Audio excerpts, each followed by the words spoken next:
구독, 좋아요 꾹꾹. 여러분 반갑습니다. 말씀 창고의 서현 목사입니다. 오늘도 시청해 주셔서 감사합니다. 여러분의 구독과 좋아요, 알람 설정으로 저의 채널을 응원해 주세요. 항상 함께 해주셔서 감사합니다. 오늘은 갈라디아서 2장 11절부터 21절 말씀입니다. 오늘 말씀은 바울이 베드로를 혼내는 내용이 기록되어 있습니다. 바울이 베드로를 책망합니다. 그러나 오늘 말씀을 살펴보면 그가 동료로서의 존엄과 존중을 잃지 않고 책망하는 것을 볼 수 있습니다. 그가 베드로를 책망한 이유는 무엇일까요? 결국 베드로의 잘못된 행동이 예수 그리스도의 복음을 훼손하고 오해할 수 있도록 만드는 행동이었기 때문에 책망합니다. 개인적인 감정으로 책망하는 것이 아님을 분명하게 이야기하고 있습니다. 오늘 이 말씀을 통해서 우리에게 주시는 하나님의 마음을 조금 더 구체적으로 살펴보도록 하겠습니다. 11절부터 말씀입니다. 그러나 게바가 안디옥에 왔을 때 그에게 책망할 일이 있어서 얼굴을 마주대하고 그를 책망했습니다.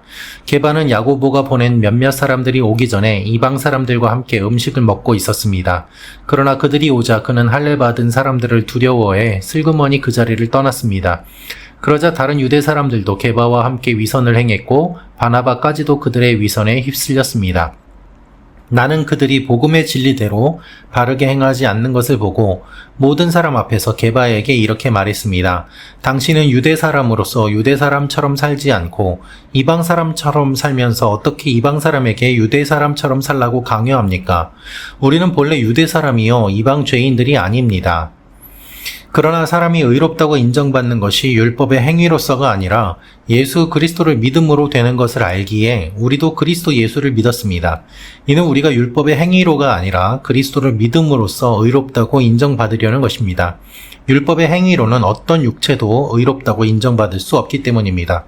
그러나 우리가 그리스도 안에서 의롭다고 인정받으려 하다 우리 자신이 죄인으로 드러난다면 그리스도께서 죄를 짓게 하시는 분입니까?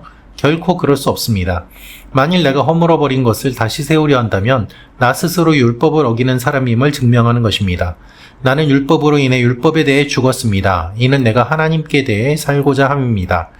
나는 그리스도와 함께 십자가에 못 박혔습니다. 그러므로 이제 더 이상 내가 사는 것이 아니라 내 안에 그리스도께서 사시는 것입니다.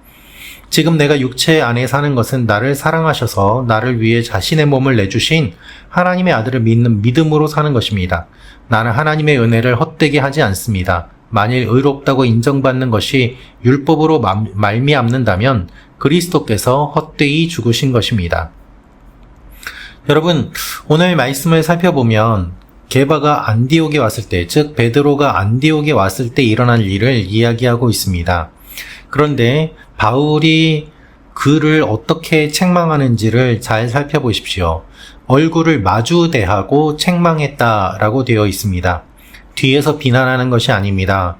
여러분, 직접 얼굴을 만나서 이야기를 하는 것이 중요합니다. 왜냐하면 이것은 공적인 행위요, 개인적인 감정에서 나온 것이 아니고 복음을 위한 것임을, 그리고 무엇보다도 상대를 서로 시기하거나 질투하거나 그렇게 공격하는 것이 아니라 하나님의 말씀을 지키기 위해서 피치 못해서 하는 것임을 분명하게 드러내는 것이기 때문입니다. 개인적인 감정이었다면 바울이 베드로를 다른 사람들이 들을 수 있도록 베드로를 만나지 않고 뒷담화를 했을 수도 있을 것입니다. 그러나 바울은 절대로 그렇게 하지 않았습니다. 원어를 살펴보면 법적으로 잘못을 지적하는 의미가 아니라 동역자를 적대시하는 것이 아님을, 그가 잘못한 것에 대해서 책망하는 부정적인 평가에 대한 것이지 법적으로 비난하거나 잘못했다고 공격하는 것이 아님을 알 수 있습니다. 자, 그렇다면 무슨 일이 있었길래 바울이 베드로를 책망하였을까요? 베드로는 당시에 초대교회의 지도자였습니다. 모든 사람들이 인정할 만한 예수님의 수제자요, 교회의 리더입니다. 그런데 바울이 베드로를 어떻게 책망할 수 있었을까? 베드로가 행한 이 일 때문이었는데요. 그 자리에 바울은 없었습니다. 나중에 들은 이야기고, 또한 베드로가 안디옥에 왔을 때 바울이 굳이 찾아가서 만나서 이것에 대한 비난을 하는 것이죠. 어떤 일이 있었는가? 베드로는 야고보가 보낸 사람들이 오기 전에 이방 사람들과 함께 음식을 먹고 있었습니다. 음식을 먹는 것이 잘못된 것이 아니었고, 이방 사람들과 함께 음식을 먹는 이 행위 자체가 어떻게 보면 베드로가 환상을 본 것처럼 하나님의 복음이 다른 곳에 이방인들에게 전해지는 것을 그도 알았기 때문에 이렇게 함께 음식을 먹으면서 교제를 했을 것입니다. 그런데 야고보가 보낸 사람들이 오니까 어떠한 일이 일어났는가? 그는 눈치를 봤던 것이죠. 할례받는 사람들을 두려워했습니다. 그래서 두려워하며 떠나갔다는 이 말은 무엇인가 하면, 사실 원어를 살펴보면 스스로의 결정으로 이런 행동을 했음을, 그가 이렇게 마음의 움직임이 일어났음을 분명하게 이야기를 하고 있습니다. 여기서 주목해서 볼 것이, 할례받은 사람들이 베드로를 비난했기 때문에 공격을 받아서 떠난 것이 아닙니다. 아직 일이 일어나지 않았습니다. 그런데 그는 그들을 두려워해서 그 자리를 떠났던 것이죠. 예수님을 부인했던 베드로가 이번에도 그와 비슷한 일을 하였습니다. 같이 밥을 먹던 가운데서 유대인들이 오자 그는 슬그머니 그 자리를 떠났습니다. 이거는 식탁에 있어서도 예의가 아니고 함께 식사하는 사람들에게 있어서도 예의가 아니었겠죠. 그런데 이 일이 일어나고 베드로가 떠나자 다른 유대 사람들도 같이 일어나서 갔다는 것입니다. 결국 식사 자리는 엉망이 되었고 위선을 행하는 일이 되었던 것이죠. 아예 안 만났던 것도 아니고 만나서 같이 밥을 먹다가 이렇게 일어나서 가는 이 행위를 통하여서 단순한 무례한 행위가 아니라, 바울은 이렇게 이야기합니다. 그들이 복음의 진리대로 바르게 행하지 않았다는 것입니다. 어떻게 그렇게 할 수 있겠는가? 유대 사람으로서 유대 사람처럼 살지 않고 이방 사람처럼 살면서 어떻게 이방 사람에게 유대 사람처럼 살라고 강요합니까? 이러한 이야기들을 하면서 베드로가 잘못한 것을 강력하게 이야기를 하고 있는 것이죠. 사람이 의롭다고 인정받는 것이 율법의 행위가 아니라 예수 그리스도를 믿음으로 의롭게 되는데, 당신은 지금 행위로 예수님께서 가르쳐 주신 그 가르침과 복음의 핵심 진리를 부인하고 있습니다. 라고 이야기를 하고 있는 것입니다. 그래서 우리가 그리스도 안에서 의롭다고 인정받으려고 하다가 죄인으로 드러난다면 그리스도께서 죄를 짓게 하시는 분입니까? 결코 그럴 수 없습니다. 강력하게 이야기하면서 바울은 자신이 그리스도와 함께 십자가에 못 박혔고 나는 다시 태어났고 하나님의 은혜를 헛되이 하지 않는 그와 같은 일을 하기로 결심한다라고 강력하게 이야기를 하고 있습니다. 여러분, 바울의 주장을 살펴보면 복음을 전하는 사람이 그 복음대로 살아야 되는데 그렇게 하지 못하는 모습이 얼마나 복음을 가리는지를 보여주고 있습니다. 사람에 대한 두려움이 있었기 때문입니다. 사랑하는 말씀 창고 가족 여러분, 우리가 사는 이 시대에도 역시 마찬가지 일들이 일어납니다. 큰 교회의 목사님입니다. 그런데 사람들이 두렵습니다. 그래서 결국에는 복음과는 관계가 없는 일들을 하게 되는 경우도 있고, 복음에 따라서 일을 하다가 사람들의 눈치를 보고 그 자리에서 물러나는 일들도 있습니다.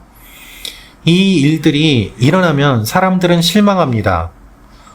왜 이렇게 하는가? 라고 이야기를 하면서도 또 한편으로는 서운하고 섭섭합니다. 결국에는 저분도 연약하기 때문에, 똑같이 우리와 인간이기 때문에 저렇게 할 수밖에 없겠구나라고 생각은 하지만, 그럼에도 불구하고 세움받은 리더가 그렇게 하는 것은 분명히 잘못되었고 그렇게 하지 않았으면 좋겠다라는 마음이 있는 것이죠. 바울은 베드로의 이 행동에 대해서 예루살렘 교회의 가장 큰 지도자가 이와 같은 행위를 한 것에 대해서 매우 심각한 위기를 느끼고 이야기를 하고 있습니다. 베드로가 물론 연약하여서 이와 같은 일을 저질렀을 수도 있습니다. 그러나 그것은 너무 좋게 보는 것이고 베드로는 그렇게 해서는 안 되었던 것이죠. 왜 그러냐 하면 예수 그리스도의 복음이 왜곡되기 때문입니다.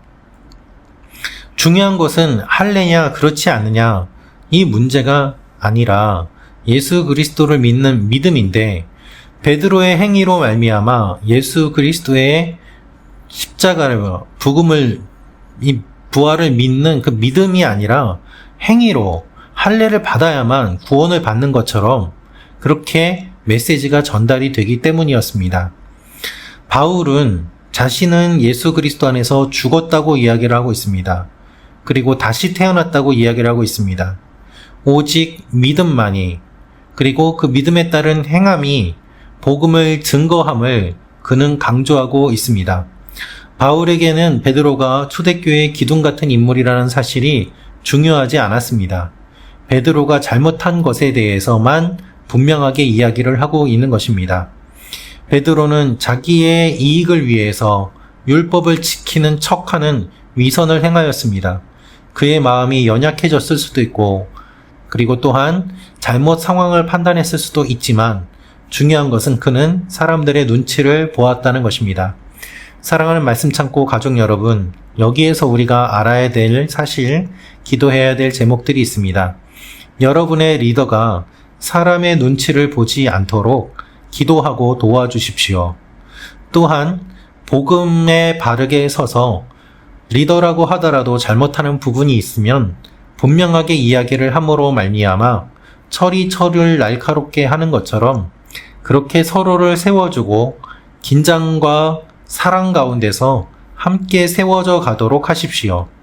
그것이 오늘 말씀을 통해서 우리에게 주시는 메시지입니다. 다시 한번 강조합니다. 바울은 베드로를 비난하는 것이 아닙니다. 그가 잘못한 것에 대해서 분명하게 지적을 할 뿐입니다. 개인적인 감정도 아니고 또한 깎아내리기 위함도 아닙니다. 베드로가 무너지면 초대교회도 힘들어집니다. 그렇기 때문에 바울은 오직 복음을 지키기 위해서 이와 같은 이야기를 하고 있음을 기억해야만 합니다. 사랑을 말씀 참고 가족 여러분, 우리가 믿음으로 사는 것이 쉬운 일은 아닙니다. 그러나 책망받아야 될 것이 있다면 책망을 받아야만 합니다. 개혁교회는 항상 개혁되어야만 하고 개혁에 있어서 필요한 것은 자기 반성입니다. 이 일이 없으면 오히려 더 위기입니다. 사랑하는 말씀 참고 가족 여러분, 우리 스스로를 돌아보고 또한 서로를 세워주며 하나님의 몸된 교회를 건강하게 세워나가는 것이 무엇보다도 중요합니다.